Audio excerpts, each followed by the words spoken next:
बिस्मिल्लाहिर्रहमानिर्रहीम। सुबह बखैर दोस्तों, उम्मीद सां तव्हां खैरियत सां हूंदा। अल्हम्दुलिल्लाह।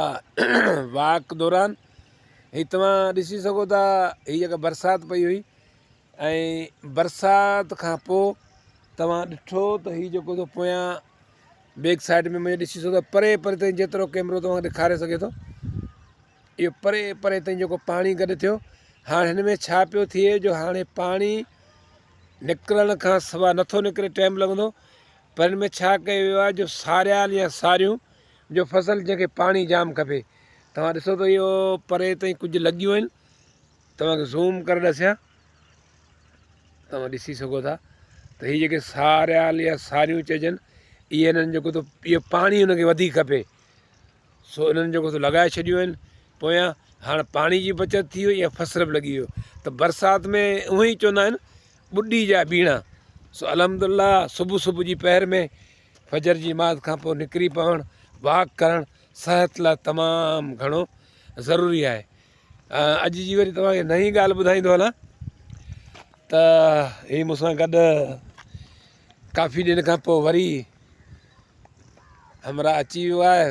वॉक ते घटि थो अचे हाणे, सो ख़ैरु अची वियो, वॉक करे थो, आहिस्ते आहिस्ते सिखंदो पियो। तव्हां ॾिसी सघो था कमंद जो फसल, ऐं हीअ बैक साइड में वरी हिते जेको आहे प्लाटिंग जी लाइ मिटी लथल आहे। ऐं बरसाति खां पोइ मौसम ऐं फसल ॿेकी पिया आहिनि। पाण ॾिसी सघूं था तमामु बहितरीनु फसल बि थी विया आहिनि। अॼु जी ॻाल्हि मूं ॿुधाई त असां जॾहिं स्टूडेंट वारो दौर हो, स्कूल वेंदा हुआसीं या पढ़ंदा हुआसीं वञी, त असांजो इलाइक़ो मिसाल शादीलार शहर हो। ऐं असां जॾहिं पढ़णु वेंदा हुआसीं त निंदो वेंदा हुआसीं, निंदो शहर में, छो जो उते पढ़ाई तमामु भली हुई ऐं उस्ताद जेके हुआ तमामु सख़्तु हुआ, मोचड़ा भणंदा हुआ ऐं सबक़ बि सेखारींदा हुआ। पोइ जीअं तीअं ही तरक़ी थींदी वई या तीअं तीअं जेको सो इहो माहौल अॼु बि निंदो स्कूल जेको सो आहे मशहूरु आहे। ऐं पढ़ाई जे हिसाब सां तमामु घणी जेको सो उते सुठी तइलीम आहे, माण्हू वरी बि वञनि था। हाणे घणा त माण्हू पुॼी कोन था सघनि, पोइ नथा वञनि, पर माना तइलीम लाइ जेको सो निंदो ज़रूरु वञनि था। सो अॼु जी ॻाल्हि मूं इहा थी कई त अॻे माण्हुनि में बर्दाश्त बि हुई ऐं इज़त बि हुई ऐं मोहबत बि हुई ऐं ताक़त ॿधी बि हुई, गॾोगॾु गैरत बि हुई।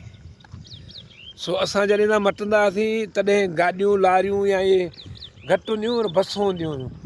बसनि में जॾहिं तव्हां वेंदा हुआसीं बदीन, तॾहिं इहे निंदे खां ओरियां के ॻोठ अची वेंदा हुआ। मिसाल पार रईस ॻोठ जो नालो था ॾियूं। रईस ॻोठ खां ओरियां क्लिंडर लही वेंदो, बाबा गाॾी बीहारींदो त बाबा हाणे ॻाल्हि करियो, अॻियां ॻोठ पियो अचे ऐं परदे जे लाइ तव्हां जेको थो छित ते सुम्ही रहो। पोइ इन करे जो मतां जेको थो ॿार बचो हुजे, तव्हां सुम्ही रहो ऐं को बि वेठल न हुजे। अगरि वेठल हूंदो त रईस ॻोठ वारा तव्हांखे माना मार बि कढंदा ऐं जेको थो लाहे गाॾी मां बि लाहे छॾींदासीं। पोइ असां कई चकर, ऐं पंहिंजी ॻाल्हि करियां, ॿिए जी न करियां, कई चकर असां ॾिठोसीं ऐं पंहिंजो तव्हांखे ॿुधायां त बिल्कुलु असां लही गाॾी बीठी में माना सुम्ही पोइ गुज़रंदासीं। अॼुकल्ह तव्हां ॾिसो रोडनि ते रस्तनि ते का अहिड़ी ॻाल्हि ई कोन्हे, का मट, को हया कोन्हे, को कंहिंजो ख़्यालु कोन्हे, जीअं आहे तीअं पियो मट, केरु चवण वारो कोन्हे। उहो जेको थो सिस्टम ई वियो हलियो। ऐं अॻु में सॼो अहिड़ा सिस्टम हूंदा हुआ त इज़त बि हूंदी हुई, माण्हुनि में मोहबत बि हूंदी हुई। हाणे मोहबतूं बि ख़तमु थी वियूं, नफ़रतूं बि ख़तमु थी वियूं, अहिड़ियूं ताक़तूं बि ख़तमु थी वियूं ऐं अहिड़ियूं गैरतूं बि ख़तमु थी वियूं। ऐं ईअं कोन्हे त किथे कोन्हे, बिल्कुलु अहिड़ा जवान बि पियल आहिनि जेके सिस्टम अहिड़नि खे जेको थो अॼु बि उहो ई साॻी उन जो किरदारु आहे। पर अक्सर करे हिमत घटिजी वई आहे। अलाह साईं खे वरी पुराणा ॾींहं हाणे हिमत वारा ॾींहं हुजनि ऐं गैरत हुजे, ईमान हुजे, त पोइ सभु कुझु आहे। सो पंहिंजी सिहत जो ज़रूरु ख़्यालु रखो ऐं वॉक सिहत जे लाइ तमामु ज़रूरी आहे। वॉक खे कोशिशि करे तरजीह ॾियो त जीअं जो कुझु सिहत सुठी रहे। वॾी महिरबानी।